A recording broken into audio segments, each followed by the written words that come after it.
Recién terminaban las elecciones presidenciales en México en 2012 y se había demostrado con muchísima documentación,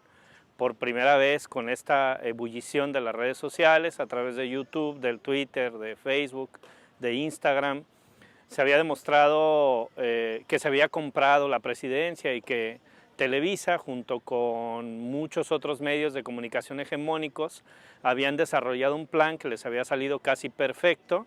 en donde habían podido rebasar por 3 millones de votos al candidato, digamos, más cercano a la ciudadanía. A partir de eso, varios compañeros, cada uno con esfuerzos históricos de décadas, de muchas décadas, habían pensado en la construcción de un medio de comunicación que pudiera de alguna manera, de manera colateral o paralela, poder vencer el proyecto hegemónico en México y bueno, en algunos otros países, incluso de Centro y de Sudamérica. Tanto Pigmenio Ibarra, con sus 20 años al frente de la productora Argos, luchando por esto, como un compañero español, escritor, Oriol se llamaba, catalán, perdón, y un joven entusiasta de Necaxa Puebla que tenían un blog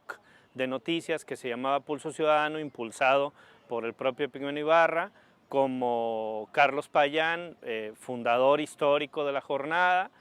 Pedro Miguel, editorialista y columnista de La Jornada, Díaz Polanco, un intelectual latinoamericanista muy importante en Latinoamérica, Virgilio Caballero un poco, en fin, una serie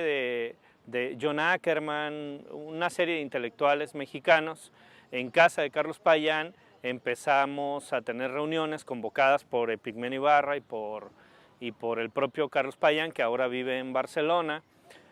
para poder construir un proyecto en base a los principios de la lucha de los jóvenes del Yo Soy 132, digamos un movimiento histórico en México que sacó a los jóvenes a la calle, que querían impedir a toda costa la compra de la presidencia y que llegara Enrique Peña Nieto y por lo tanto Televisa y Salinas de Gortari a gobernar el país. Ellos, estos jóvenes, sacaron un pliego petitorio de 10 puntos en donde se encabezaba la lucha por la democratización de los medios.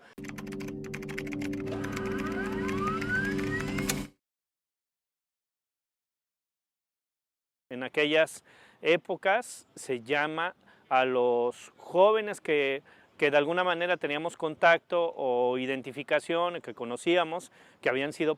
una parte de la lucha de Yo Soy 132, que es una lucha evidentemente muy grande y no dirigida, pero algunos jóvenes estudiantes participantes de las asambleas de La Salle, del TEC de Monterrey, de la UNID en Michoacán, en fin, una serie de compañeros, en los primeros 4 de ellos, Andrea López Hernández, Alejandra Lanís, Arturo García y Temístocles Villanueva, y después un marco mucho más amplio de jóvenes. Se les entregó la propuesta del proyecto para que ellos realizaran, junto con Pedro Miguel, que fue clave en la construcción de la justificación de la línea editorial y de la propuesta de qué era para nosotros el mundo y qué mundo queríamos nosotros. A partir de esa conducción es que se construye Revolución 3.0 como ahora se conoce. Se logra consolidar algo gracias, digamos, a que hubo un switch con personas que tanto intelectualmente como económicamente tenían la posibilidad de favorecer el crecimiento de un proyecto que no necesitara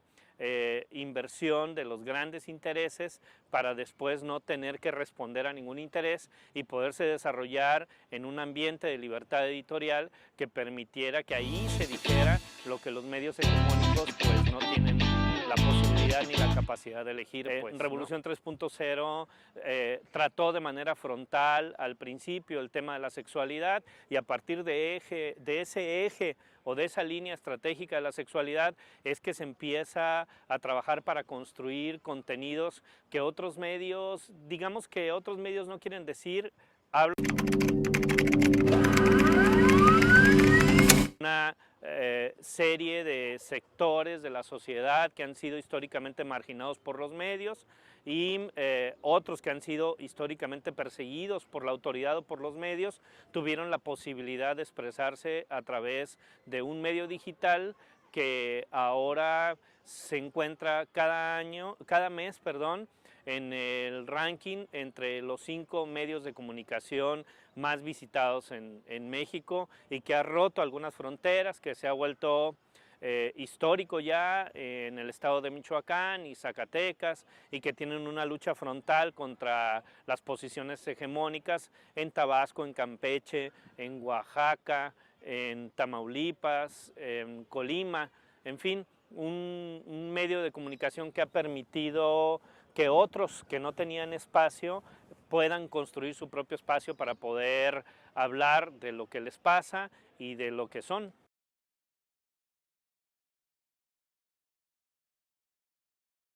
Los principales obstáculos que ha tenido el medio evidentemente son los financieros, ¿no? Ha habido también ataques,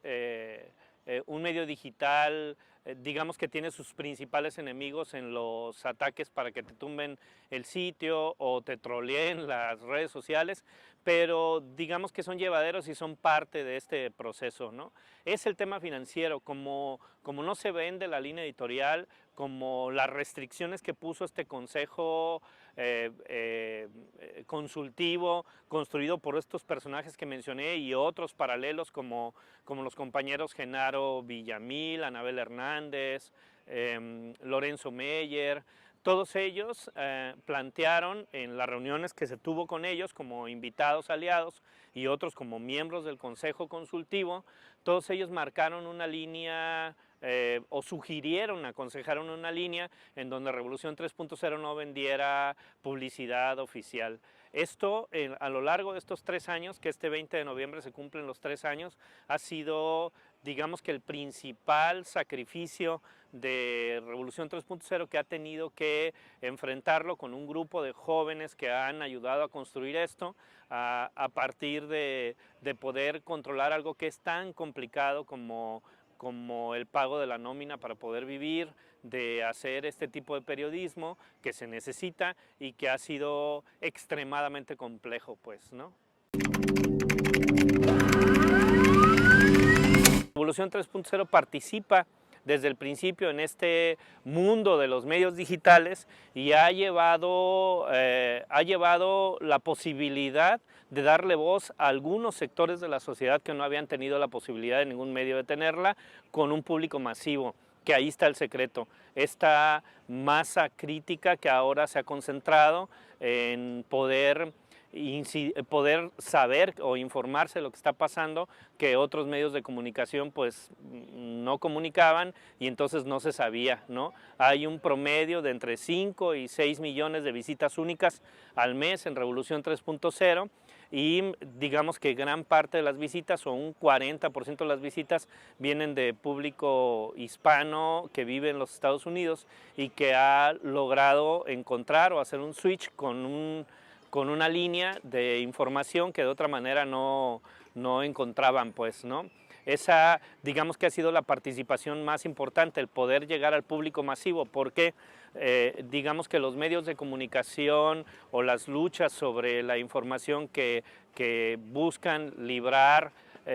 o darle la vuelta al bloqueo informativo que construyen los medios hegemónicos, han podido encontrar en este camino la posibilidad de informarse lo que antes era imposible de saber, pues, ¿no?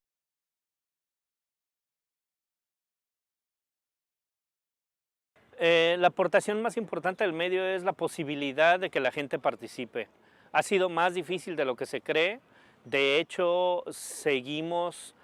sin cumplir al pie juntillas los objetivos planteados hace 3 años, lo cual no significa que hemos renunciado a cumplirlos, sino que seguimos trabajando en la construcción de esto, que creíamos que era mucho más fácil de lo que en realidad ha sido. Sobre esto, la idea de que los ciudadanos participen de la información. Digamos que esa es la primera. La otra, hacer visibles cosas que había determinado el poder hegemónico no hacer visible, como las autodefensas en Michoacán o toda esta historia que hay detrás del mundo de la amapola en la desaparición de los normalistas de Ayotzinapa, o en fin, estas historias, o poder desbaratar estas historias que construyen los medios hegemónicos sobre Venezuela, sobre Siria, esto que nos ha estado pasando sobre Grecia, sobre Podemos en España. Revolución se ha permitido o se ha dado permiso para poder llevarle a la gente la contrainformación o al público esta información que es necesaria para construir una teoría que esté más cerca de la realidad y que no sea solo la teoría que te plantea el poder hegemónico. Y ahora, digamos que como director de Revolución 3.0, me tocará un poco ser el más visible para recibir tanto lo bueno como lo malo de esto, pero esto evidentemente no para nada sería posible solo con mi participación, si es la construcción de todo un equipo que está al frente de Revolución, y esta construcción ha permitido, con todos los que han pasado, porque Revolución lleva 3 años y lleva 3 generaciones, y se está construyendo la 4ª generación, y todos los que han pasado han contribuido, algunos más, otros menos, algunos con más pasión, otros ya no pueden construir porque no tienen la posibilidad, porque Revolución, digamos que sigue siendo un sacrificio por el tema de no tener un piso financiero que le permita construirse de otra manera.